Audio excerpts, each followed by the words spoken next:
कि जो मैं कन्या पिता आपकी,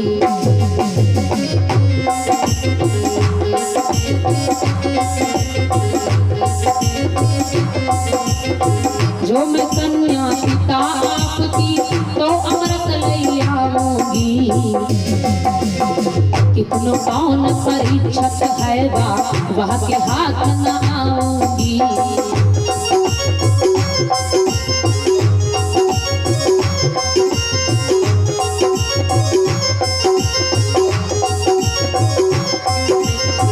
कौन कितनों परीक्षत है वह के हाथ न आऊंगी।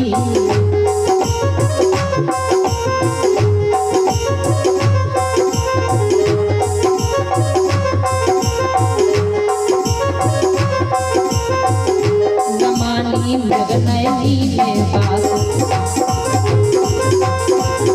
घड़ा सबली हूँ अपने हाथ। चली हो मन में तापस पार, पहुँच गई अमृत के ढिगटार। लटकी घड़ा तब नागन ने सहज सहज डुबकायो। आज भेजो कोई वीर बुलाओ।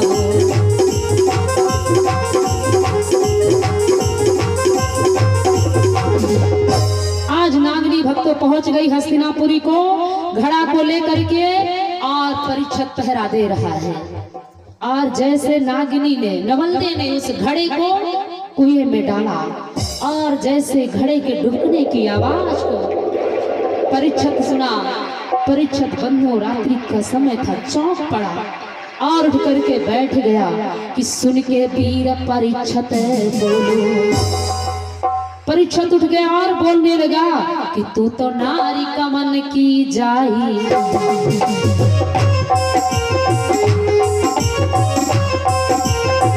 तू तो नारी का मन की जाई, कहाँ से गजबिन आई है। कोई कनिरर भरी लई अमृत, तनिक न रह सक खाई है।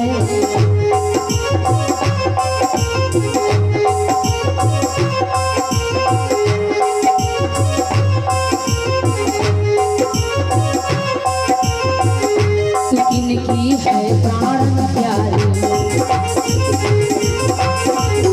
नवल देने फिर उच्चारी। कन्या मैं बासुक दल की हूँ, बिगड़ गई काया बाबुल की। अमृत भरने को मैं आई, तू तो देर लगाई। आज भेजो कोई वीर बुलाओ।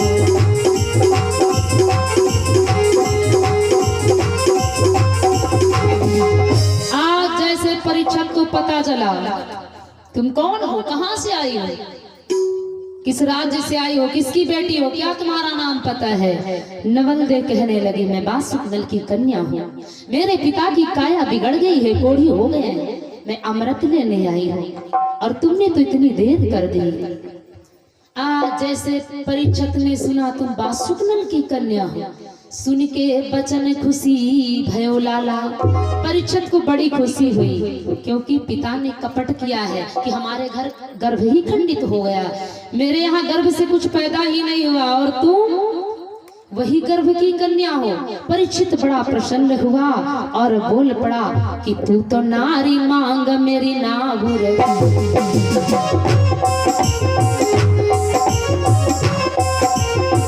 तू तो नारी मांग मेरी नागुर, हरि ने मोहि मिलायो। कोई के मगन पकड़ लई बहिया, छाती से लिपटाई लियो।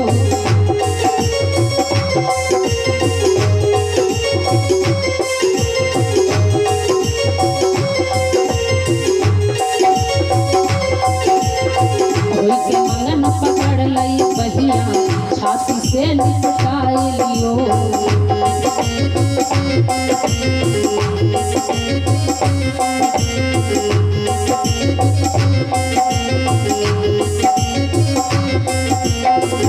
सुहे अब जान नहीं दूंगा मगर यही पर डार लूंगा वचन सुन नादन तब हो गई त्याग तन सिल में वो धस गई बरुआ नगद परीक्षक बन के स्वर में बेन बजायो आज में बुलाओ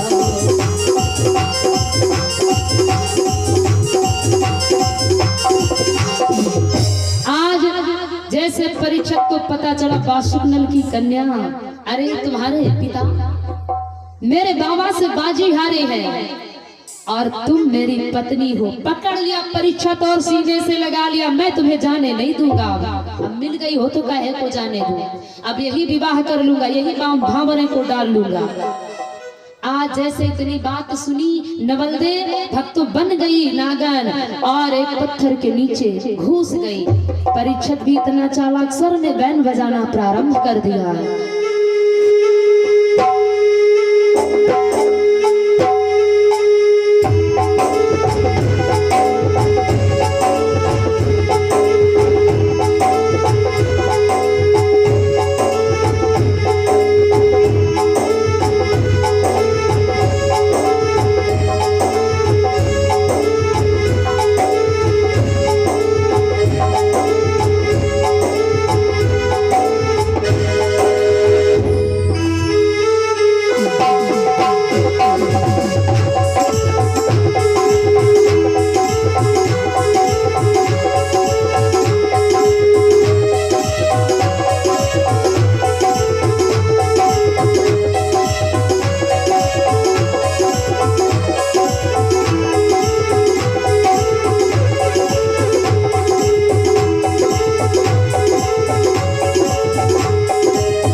परीक्षक ने स्वर में बैन बजाई सुन के लहर नागिनी सर्प को यदि बैन बज जाए ना तो बर्दाश्त नहीं है जहां तक उसे सुनाई पड़ेगा वह दौड़ता चला आएगा आज नागिनी से रहा ना गया और नागिनी तुरंत निकल आई और जब निकली ना तो यहाँ पर माया दिखलाई है नवलदे ने कि बन के सुबह उड़ी बाहर को बन के सुबह उड़ी बाहर को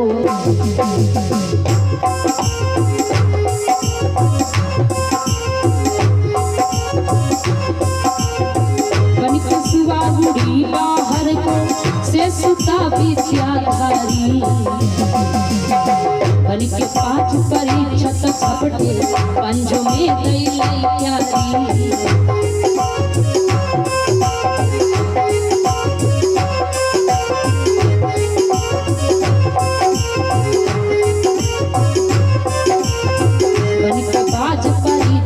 झपटे पंज में दई प्यारी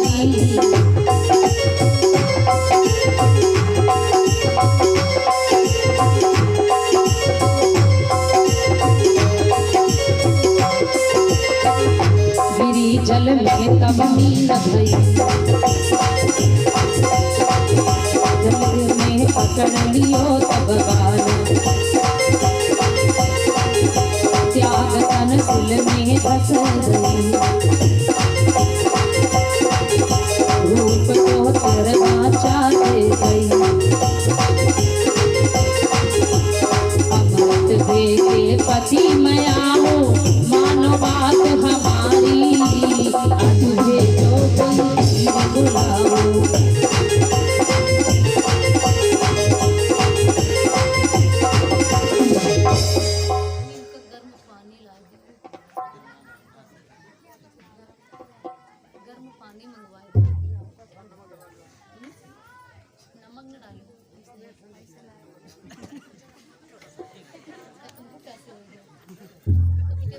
थोड़ा पानी लो, सब कोई प्यासा हो गया।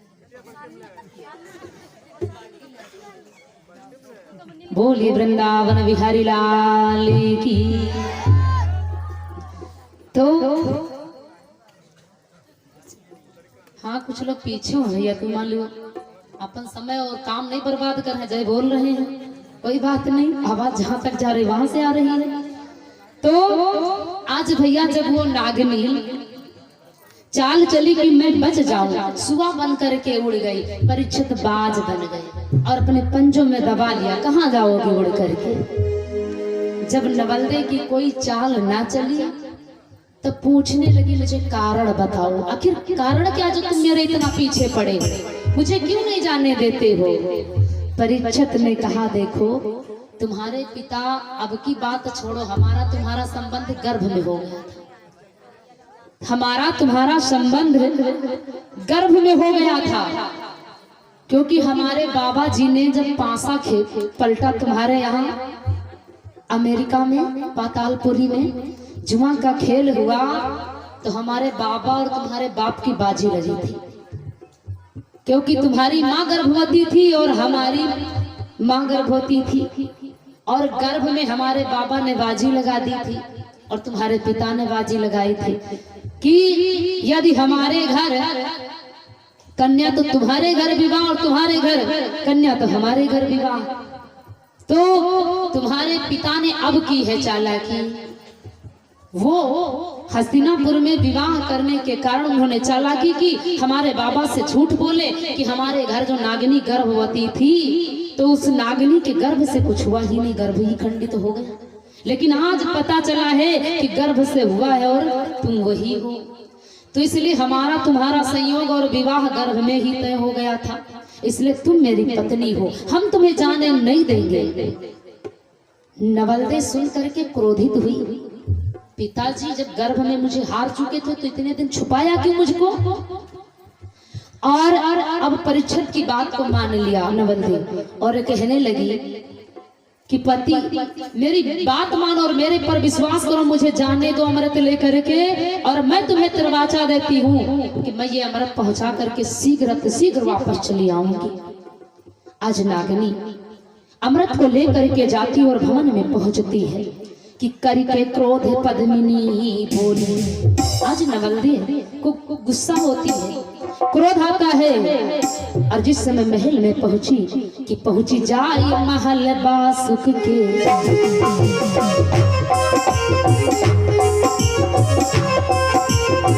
पहुंची जाए महल बासुक के, आगे अमृत धर दियो,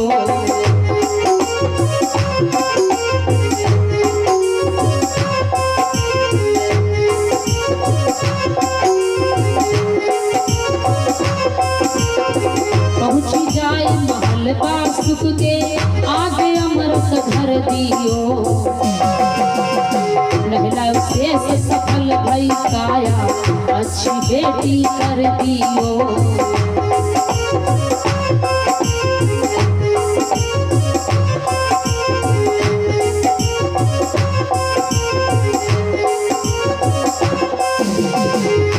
पिता से रिस होई गए पिता सब हृदय की खोली, सार पासल में हारो मोदी, पिता नहीं शर्म है अब सोए, तेरो मुख पिता नहीं देखो, भारी पाप कमायो, आज भेजो कोई जीव बुलाओ।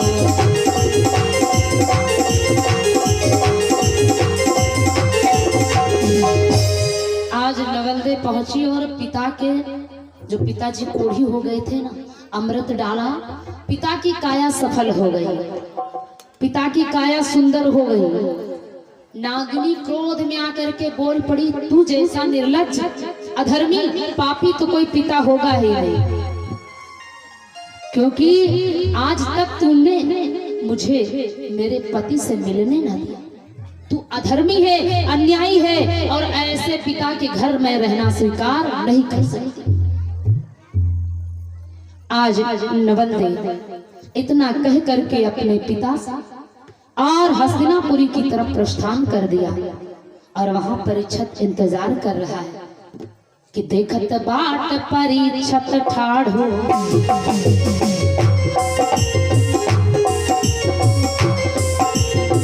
देखत बाट परीक्षित ठाड़ हो, देखा गजबिन आई है।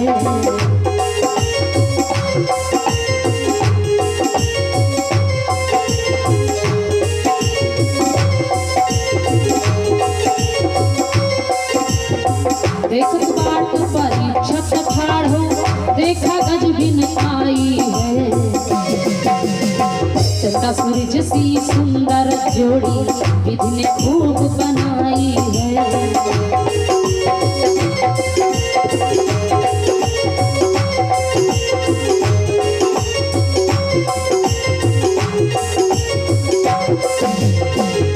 खुशी आस मन अपार,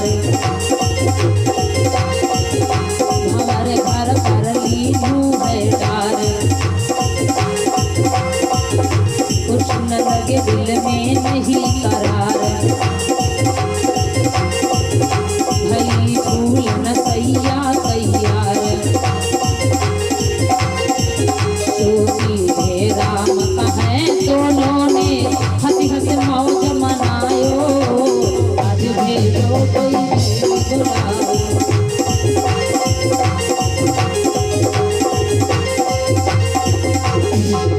आज भक्तों इधर परीक्षित इंतजार करता था और उधर नागनी आ गई। दोनों का मिलन हुआ, दोनों बड़ी खुशी हुए और चांद सूरज जैसी बड़ी सुंदर जोड़ी, बड़े आनंद भाव से दोनों का विवाह हुआ। और इधर शेष जी जिनकी कन्या अपने मन मुताबिक चली आई है, इधर शेष जी बड़े नाराज कि इत से समही पने खान पान दियो छाड़, और जा दिन हम भोजन करें होय नवल दे राण। आज देखिए कैसा पिता है कि अपनी कन्या को राण बनाना चाह रहा है, विधवा देखना चाह रहा है।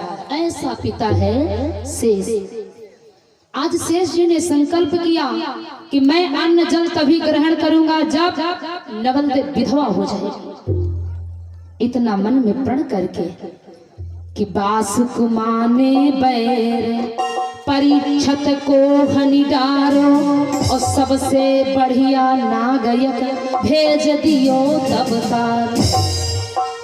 एक नाम विकराल जहरीला भेज दिया, कहा जाओ मेरी आज्ञा का पालन करो और हस्तिनापुर में परीक्षित को तुम्हें टस करके आना है।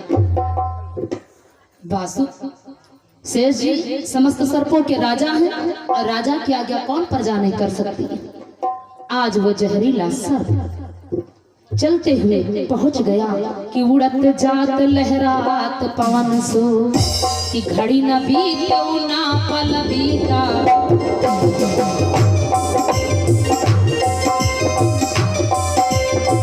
घड़ी न बीते ना पल बीता, पहुंच गया एक लहमामा।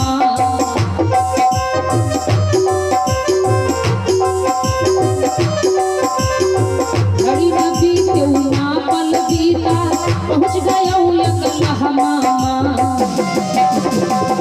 ठाढ़ो सोच रहा वो बाहर काट जाकर जामा।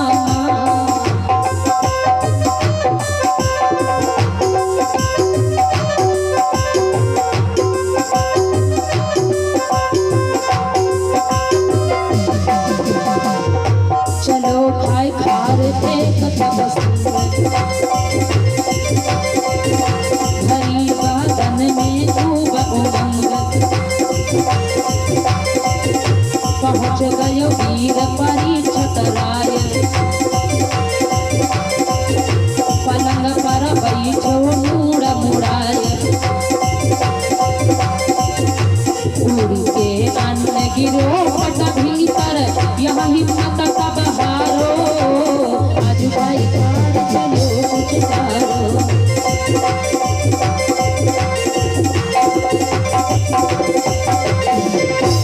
आज जब वो सर्प पहुंचता है हस्तिनापुरी को, बाहर मन में विचार करता है कि मुझे राजा की आज्ञा का पालन करना है और परीक्षित को मुझे डस करके आना है। लेकिन नवलदे भी बड़ी बंधु चतुर थी। जब पति पलंग पर लेटता था, यानी परीक्षित जब पलंग पर लेटते थे तो नवलदे इतनी चालाक थी कि उसके नीचे अन्न बो दिया करती थी कि हो ना हो मेरे पिता मुझसे बैर मानते हैं और मुझसे बैर निकाल बैठे।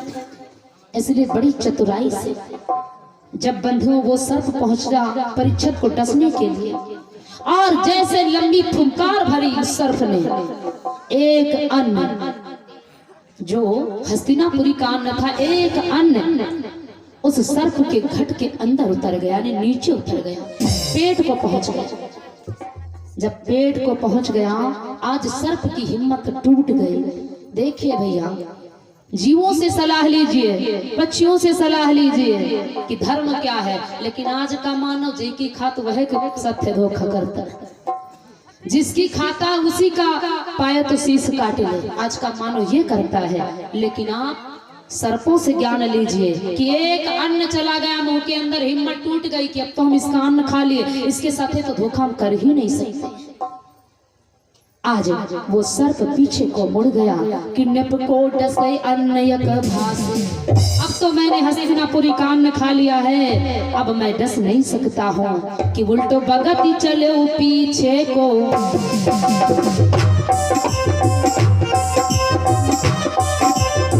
उल्टो बगती चलो पीछे को, शेष शीश नवायो है।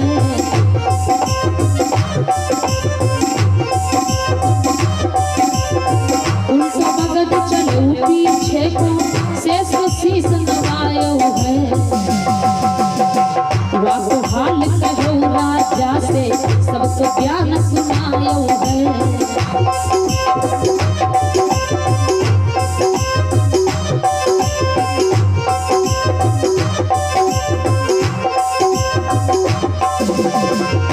दियो बास अपने साप सवार,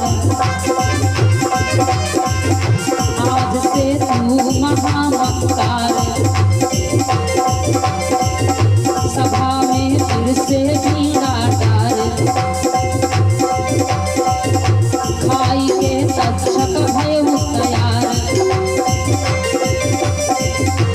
सज के कुमर चलो बासुक को, मुख में भरी हुमकारो। आज खाए खाए चलो पुचकारो।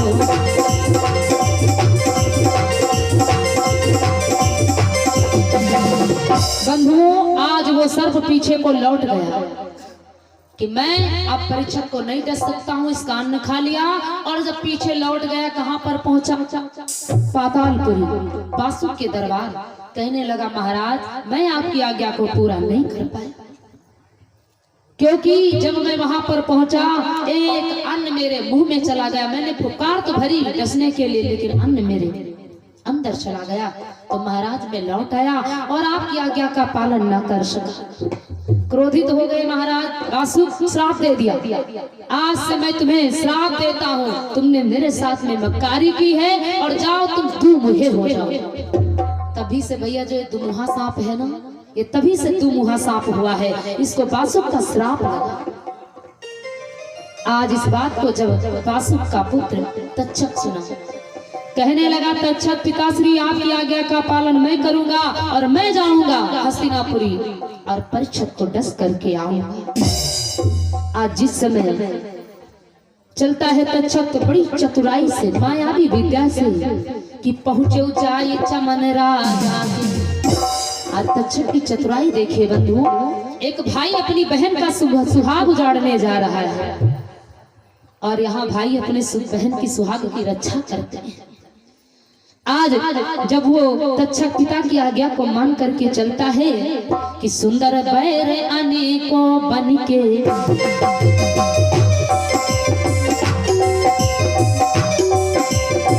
सुंदर बैर अनेकों बन के, लगो जाए कटाली पे।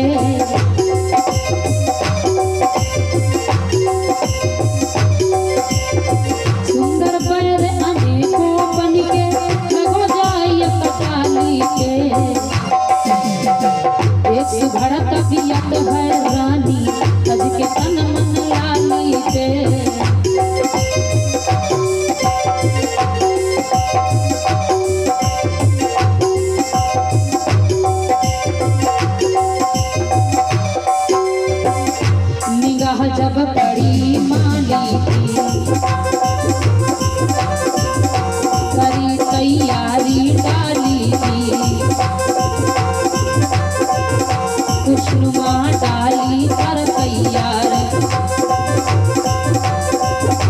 लगो जो राजा के दरबार हंस के लियो भूप हाथे में लगो जियो अति प्यारो आज भाई घर चलो शिकारो।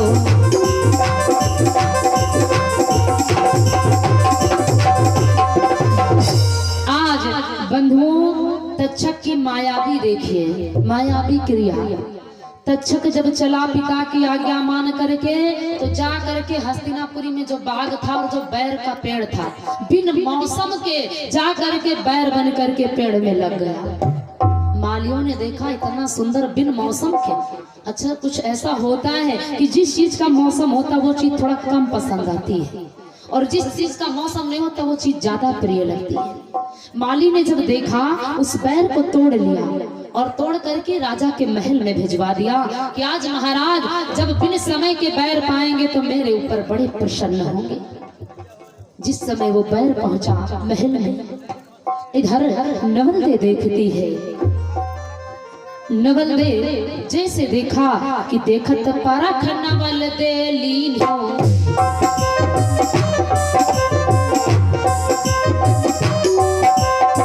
देखत परख नवल दे लीन हो बिरन महल को आए हैं।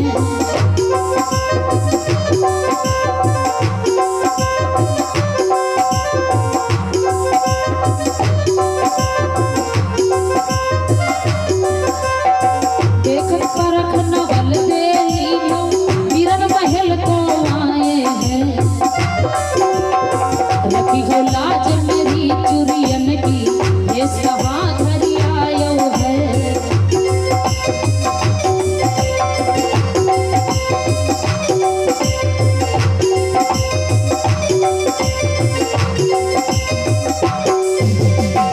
रखी हो लाज मेरी चुरियन की ये सवा धरी आयो है।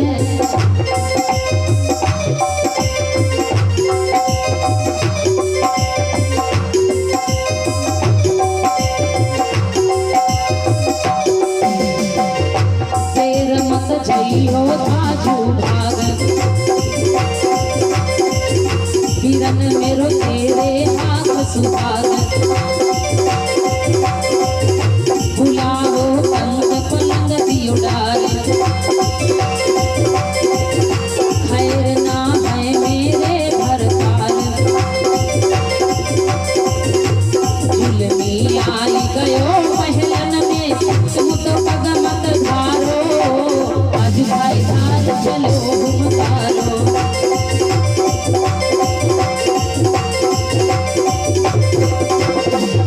आज बंधुओं नवलदे ने जब देखा उस बैर को तो पहचान गई।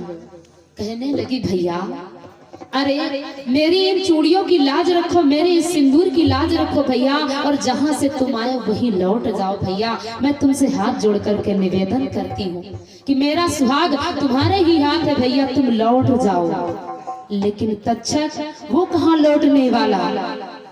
आज नवलदे बड़ी चतुराई से रहने लगी कि मेरे पिता और मेरे भैया बड़ी छलबल मेरे साथ दिखा रहे हैं, इसलिए बंधुओं जब शाम का समय हुआ आज नवलदे अपने पति के लिए पलंग डाल दिया और पति जी रात में पैर को जमीन पर मत उतारना, क्योंकि मेरे भैया महल को हस्तिनापुरी को आवा चुके हैं। हो ना हो भैया मेरे छल कर बैठे पति जी आप पर।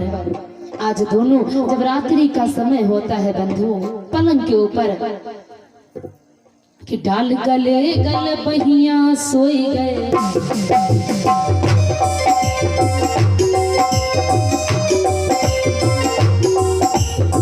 डाल गले गल बहिया सोई गए, दोनों प्यारी प्यारे हैं।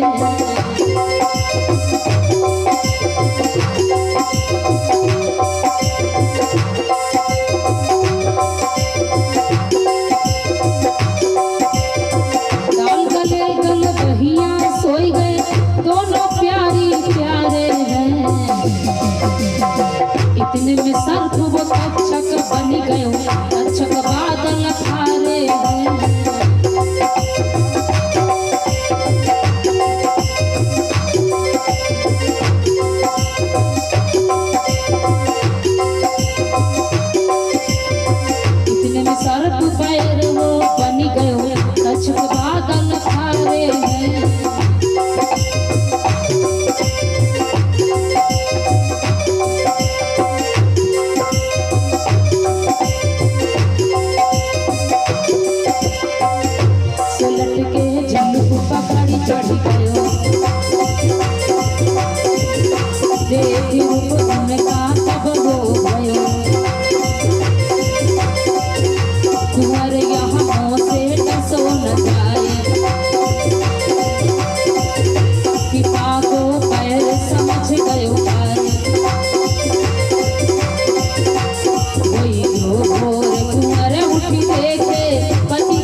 परीक्षक और नवल दे दोनों जब पलंग पर सो जाते तो कहते हैं भैया कि पलंग के ऊपर सर्प नहीं चढ़ता है, पलंग के ऊपर सर्प नहीं चढ़ता है जब तक कोई चढ़ने का साधन नहीं पाए।